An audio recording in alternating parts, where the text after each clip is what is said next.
Welcome back to Curious Herstory, where the untold stories of extraordinary women finally come to life. Today's episode is going to absolutely blow your mind. Have you ever heard of the girl who survived not one, not two, but multiple lightning strikes? Or what about one of the only female samurai in history who led armies into battle? And get this, a teenager whose incredible math skills literally saved a NASA mission from complete disaster. These aren't myths or fairy tales. These are the real, jaw-dropping stories that history books somehow forgot to emphasize. We're about to dive deep into the unbelievable lives of these amazing women. You won't want to miss a second of this. Let's get started. The woman who survived 30,000 volts. Have you ever heard the saying, lightning never strikes the same place twice? Well, what about the same person? And what if it wasn't twice, but 7 times? This is the unbelievable but true story of Melanie Applegate. A woman who came to be known as the Lady Lightning refused to kill. It all started when she was just 12 years old. A storm was rolling in, and she went to close her bedroom window. In a blinding flash, a bolt of lightning struck the metal frame, zapped down its path, and hurled her across the room. She was dazed, but alive. Doctors at the hospital were stunned. They assured her and her family that something like this was a 1-in-a-million event, and she'd never be unlucky enough to experience it again. If only they knew how wrong they were.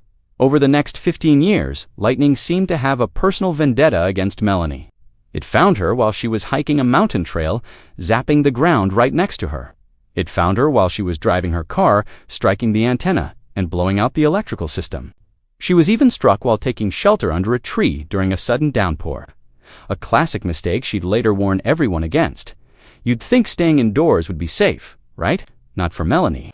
One afternoon, she was just enjoying a coffee inside a cafe when a bolt hit a nearby power line, traveled through the building's wiring, and gave her yet another powerful jolt. 7 times in total, she was hit by one of nature's most powerful forces. After the 7th strike, most people would probably lock themselves in a basement and never come out again. But Melanie did something completely unexpected. Instead of letting fear consume her, she decided to face it head-on. She became obsessed with understanding the very thing that kept trying to end her life. She dove into meteorology, physics, and atmospheric science. Studying everything she could about thunderstorms and electrical charges, she wanted to know why. Why her? And more importantly, how could she prevent it from happening to anyone else? This incredible journey from victim to expert led her to a new calling. Today, Melanie Applegate is a respected storm safety educator. She travels the country, sharing her incredible story and teaching thousands of people how to stay safe during extreme weather. The woman who was struck by lightning 7 times now dedicates her life to making sure others don't have to experience it even once. She turned what could have been a lifetime of trauma into a mission to protect and educate. It's a powerful reminder that sometimes our greatest challenges can lead us to our greatest purpose. What an amazing transformation, from being a target of nature's fury to becoming a guardian for others. The woman who became a samurai. When you think of samurai, you probably picture fierce male warriors with katanas, right? But what if I told you some of the most legendary warriors in Japanese history were actually women? Get ready, because today we're diving into the incredible true story of Nakano Takeko, a warrior woman who defied an empire. Picture Japan in the 19th century, a time of honor, steel, and rigid tradition. In this world, a young woman named Nakano Takeko wasn't just learning poetry and art, she was mastering the naginata. This wasn't a dainty fan, it was a fearsome polarum with a long curved blade, a weapon that could strike down a mounted samurai with a single sweep. By the age of 21, she was a master, a prodigy whose skill was whispered about with a mix of awe and disbelief. She was what they called an onamusha, a female warrior. Then, in 1868, civil war erupted, the Boshin War. The country was torn between the old ways of the shogunate and the new power of the emperor. Nakano Takeko's clan, the Aizu, stood with the shogunate. As imperial forces marched on their castle, a decree was issued. Women were forbidden from the battlefield. They were expected to stay behind, to serve, to wait. But Nakano Takeko, she wasn't having any of it. Her home was under attack. Her people were in danger, and she had the skills to make a difference. She refused to stand down. In a bold act of defiance, she went to the Aizu commander and demanded to fight. When he hesitated, she didn't just argue, she rallied other women. Together, they formed their own unit, an unofficial all-female fighting force that history would remember as the Jegitai, or the Women's Army. These weren't just women with weapons. They were a trained, disciplined unit. They fought in formation, their naganatas a deadly whirlwind of steel. The imperial soldiers, expecting to face only men, were caught completely off guard. They would charge only to be cut down by warriors they did uneven recognize as women until it was too late. Nakano Takeko herself was a storm on the battlefield, said to have taken down at least 5 enemies with her own hands. But courage on the battlefield always comes at a price. During the fierce Battle of Isu, tragedy struck. While leading a charge, Nakano Takeko was hit by an enemy bullet, a fatal wound to the chest. She knew she was dying. In her final moments, her greatest fear wasn't death, but dishonor. She didn't want the enemy to take her head as a trophy, a common practice to prove a kill. With her last breath, she turned to her sister Yiko, who was fighting beside her. She made a heart-wrenching request: cut off my head and bury it so the enemy can't have it. Can you imagine? With tears streaming down her face, her sister did as she was asked, fulfilling her final wish. She carried Tokeko's head from the battlefield and buried it under a pine tree at a nearby temple. Today, a monument stands at that very spot. Every year, during the Aizu Autumn Festival, a procession of young girls marches to honor her memory, holding naganatas celebrating the legacy of the last Onimusha. Nakano Takeko's story reminds us that heroes come in all forms, and that true strength is about standing up for what you believe in, no matter the odds. She wasn't just a woman who fought, she was a leader, a legend, and one of the bravest warriors Japan has ever known. The teen genius who saved NASA. Picture this: it's 1960. The space race is in full swing, and NASA is laser-focused on one thing: getting to the moon. They're running complex calculations for a lunar probe, plotting its trajectory through the vast emptiness of space. But there's a massive problem. The math isn't working. The numbers on paper just don't match what's happening in reality. The probe is off course, and no one knows why. NASA's brightest minds, their top engineers and mathematicians, are stumped. They check and recheck their equations, but the error remains a complete mystery. The entire mission is at risk. Now, who do you think cracked the code? Was it a seasoned rocket scientist? A famous university professor? Nope. The person who solved NASA's biggest headache was a 17-year-old high school student. Her name was Sharon Lynn. She wasn't an engineer or a physicist. She was a math prodigy, someone who saw numbers not as a chore, but as a beautiful, intricate language. While the experts were looking at the big picture, Sharon dove deep into the fundamental formulas. She meticulously reviewed the orbital model that NASA was using, line by line, variable by variable, and then she found it. It was a tiny, almost insignificant-looking mistake. A single variable in the complex equation was slightly off. It was the kind of error that's incredibly easy to overlook, but its impact was enormous. This one small flaw was throwing off the entire trajectory, sending the probe veering away from its intended path. When Sharon presented her findings, it was a breakthrough moment. NASA themselves later called her discovery the most important correction that year. Can you even imagine that? Being a teenager, still in high school, and literally fixing the math that was holding back the entire American space program, this story isn't just about a brilliant young woman, though. It's a powerful reminder that sometimes the most groundbreaking solutions come from the most unexpected places. It shows that a fresh perspective, unburdened by years of doing things a certain way, can see what experts might miss. Sharon Lynn's incredible contribution proves that talent and insight aren't limited by age or experience. Her sharp mind helped steer a lunar mission back on course, playing a small but crucial part in humanity's journey to the stars. So, next time you're facing a problem that seems impossible, remember the high school student who corrected NASA. The woman who saved millions. Have you ever wondered why hospitals are so obsessively clean? It wasn't always this way. In the 1940s, a silent tragedy was unfolding in maternity wards across the world. Millions of newborn babies were dying from mysterious infections, and the medical community was baffled. Doctors, nurses, parents, they were all helpless, watching as these tiny lives were lost to an invisible enemy. The situation was desperate, a puzzle with no solution in sight. Then, a quiet researcher named Dr. Anne McCleary stepped into the picture. She wasn't a famous surgeon or a celebrated physician. She was a meticulous scientist, someone who found her world in the lens of a microscope. While others were looking for grand, complicated answers, Dr. McCleary was fascinated by the mundane, the overlooked. Her attention turned to something incredibly simple: baby diapers. Day after day, she spent countless hours examining used diapers under high magnification. It was tedious, painstaking work that most would have dismissed. But through her persistence, she saw something no one else had: a pattern. A tiny, almost invisible bacterium was thriving in the hospital environment, spreading from one infant to another.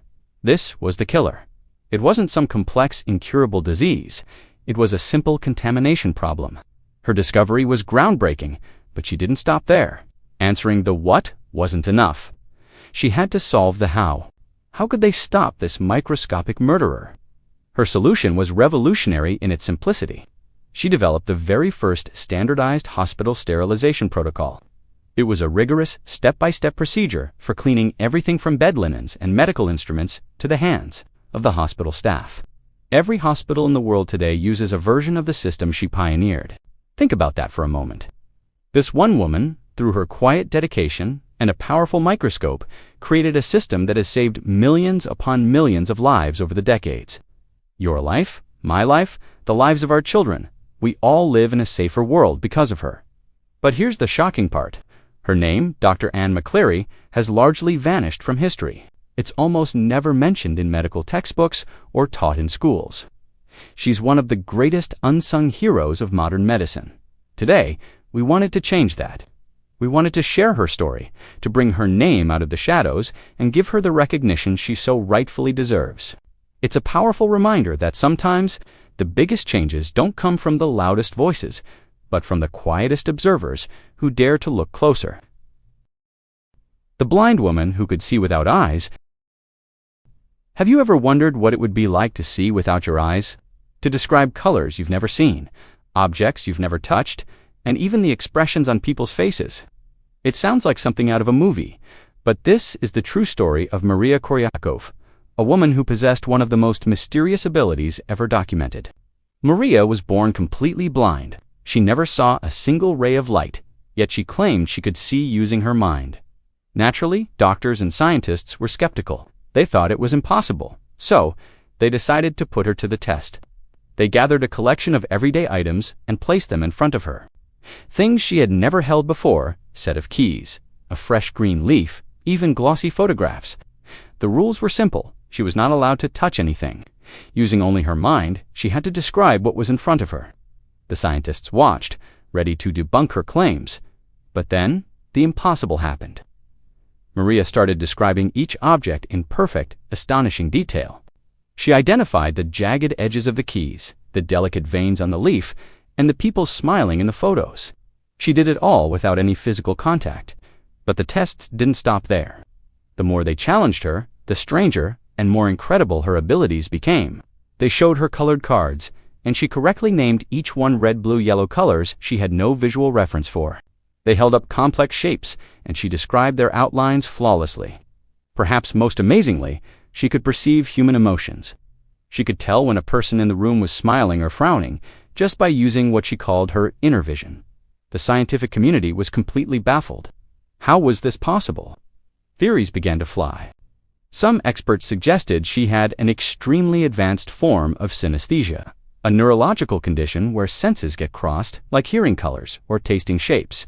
Others proposed that she was using a combination of her other senses, like detecting subtle changes in body heat, interpreting faint sounds, and relying on sharp intuition, all working together like a human sonar or a superpower. But despite all the theories and all the tests, no one could ever fully explain the mechanics behind Maria's extraordinary gift. The truth remained a fascinating mystery. What's truly beautiful, though, is how Maria saw herself. She never claimed to be special or supernatural. When asked about her ability, she offered a simple, profound explanation. She said, I don't see with my eyes. I see with my heart. Her story reminds us that there are wonders in this world that science can't yet explain, and that perception might be far more powerful than we ever imagined. The pirate queen who ruled the seas. You've probably heard of Jack Sparrow, Blackbeard, or Captain Kidd, but have you ever heard of the most successful pirate in history? Spoiler alert, it wasn't a man. Let me introduce you to the undisputed pirate queen, Zheng Yi Sao, also known as Qing Shi. This is a story that sounds like it's straight out of a Hollywood blockbuster, but I promise you, it's all true. At the height of her power in the early 1800s, Zheng Yi Sao commanded the Red Flag Fleet, a pirate armada of epic proportions. We're talking over 1,500 ships and more than 70,000 pirates under her direct command. To put that into perspective, that's more men and ships than many national navies had at the time. She wasn't just a pirate, she was the admiral of a floating nation. And here's where it gets absolutely mind-blowing. The world's biggest empires tried to take her down, and they all failed spectacularly. The mighty Qing dynasty of China. Their fleets were sunk or captured. The Portuguese, with their powerful navy stationed in Macau, they were sent running. Even the British Empire, the ruler of the waves, couldn't put a dent in her operations. No one could stop her. Zheng Yi Sao was more than just a raider. She was a brilliant strategist and a governor. She established her own government on the South China Sea, complete with a strict code of laws that every pirate had to follow. Disobeying an order, that was a capital offense. Stealing from the common loot, same penalty. She even had rules protecting female captives. She created her own currency, ran her own taxation system, and built an intelligence network that spanned the entire coast. She wasn't just breaking the rules, she was writing her own. After years of dominating the seas, with empires humbled and trade routes under her control, the Chinese government was desperate. They couldn't defeat her, so they did the only thing they could. They offered her a deal. They basically begged her to surrender. Now, most pirates in this position would either be caught and executed or would go down in a blaze of glory. But not Zheng Yi Sao. She boldly walked into the Governor General's office, not as a criminal, but as a conqueror negotiating terms. And what were her terms? A full pardon for herself and all her followers, the right to keep all of her immense wealth, and a peaceful retirement. She didn't just beat 3 empires. She made them agree to let her walk away a rich and free woman. Zheng Yi Sao lived out the rest of her days in comfort, running a successful business until she passed away at the age of 69. She rewrote the rules of power, defied empires, and crafted her own legendary ending. So next time you think of the greatest pirate of all time, forget the fictional characters. The real pirate queen didn't just rule the seas, she rewrote history. The escaped slave who became an intelligence agent. What if I told you one of the most effective spies in American history was a woman who could unofficially read or write? Her name was Mary Bowser, and her mind was a weapon that would help bring down the Confederacy from the inside. Born into the cruelty of slavery in Richmond, Virginia, Mary's life was supposed to be one of servitude. But fate and a fierce intellect had other plans. She was freed by the abolitionist Van Loo family, who recognized her brilliance and sent her north to be educated. But simply gaining her own freedom wasn't enough for Mary. As the nation tore itself apart in the Civil War, she made a daring choice to go back into the heart of the enemy. Her mission to become a spy for the Union, and her target was the most secure location in the South, the Confederate White House, the home of President Jefferson Davis himself. To get inside, Mary adopted a clever disguise. She pretended to be an illiterate, simple-minded domestic servant. They called her Crazy Bet, a harmless, slow-witted maid who faded into the background. No one suspected a thing. But behind this facade was a mind sharper than any blade. Mary possessed a photographic memory. While cleaning offices and serving dinners, she would glance at top-secret documents, military dispatches, and troop movement plans. In mere seconds, she would burn the information into her memory. Later, in secret, she would meet with other Union spies, reciting entire pages of complex information word for word. The intelligence Mary gathered was pure gold. She exposed Confederate strategies, revealed weaknesses, and gave the Union Army a critical advantage in key battles. Every single day, she walked a tightrope. One slip-up, one moment of suspicion, and she would have faced certain death. Yet, she never faltered. She played her part so perfectly that she remained completely invisible. Then, as the war drew to a close and the Confederacy crumbled, Mary Bowser simply vanished. Her story, like her work, became a secret. Some historians believe she destroyed her own records to protect herself and lived out her days quietly. Others whisper that she continued her clandestine work, fighting for justice in other ways. We may never know the full truth, but what we do know is that a formerly enslaved woman, armed with nothing but her courage and a phenomenal memory, infiltrated the highest levels of power and helped change the course of American history. Mary Bowser may just be the greatest spy you've never heard of. The woman who prevented a nuclear disaster. Have you ever heard of Alina Petrov? You probably haven't, but you should have, because back in 1983, she single-handedly saved a huge part of Europe from becoming an uninhabitable wasteland. It all went down at a nuclear power plant. Suddenly, the cooling system failed. Just like that, temperatures inside the reactor core started climbing at a terrifying rate. Alarms were screaming, lights were flashing, and the technicians were in a full-blown panic. A complete nuclear meltdown was just minutes away. It was a scenario straight out of a nightmare. But this was real. Amidst the chaos, one person remained calm. Her name was Alina Petrov, a quiet, unassuming engineer who rarely ever spoke up. But while everyone else was running around, she was thinking. She was analyzing the situation, and she noticed something that everyone else, in their panic, had completely missed. It was a single, tiny pressure release valve. It was stuck. Alina knew instantly what she had to do. If she could manually open that one small valve, it would restart the flow of coolant and bring the temperatures back down. There was just one massive problem. The valve was inside a room that was now filled with superheated radioactive steam. Going in, there was a suicide mission. It meant guaranteed severe burns and very possibly a slow, painful death from radiation poisoning. She didn't hesitate. She didn't ask for permission. She didn't wait for a hero. She just ran. She burst into the steam-filled chamber, the intense heat immediately scorching her skin. Can you imagine the pain? Her vision blurred, but she kept going, fumbling for the valve wheel. Her hands were blistering on the hot metal, but she used every ounce of her strength and twisted it with a final, desperate cry. And then, a roar. It was the sound of the cooling system kicking back to life. The flow was restored. Temperatures started to drop. The alarms fell silent. The meltdown was averted. Alina had done it. She collapsed, but the crisis was over. Alina spent weeks in the hospital being treated for severe burns and radiation exposure.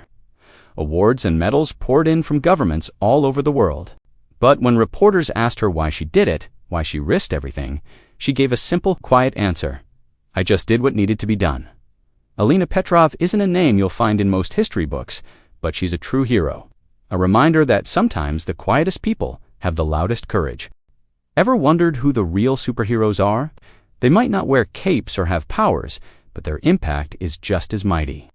I'm talking about women who, with sheer courage, brilliant minds, and unstoppable determination, reshaped our world.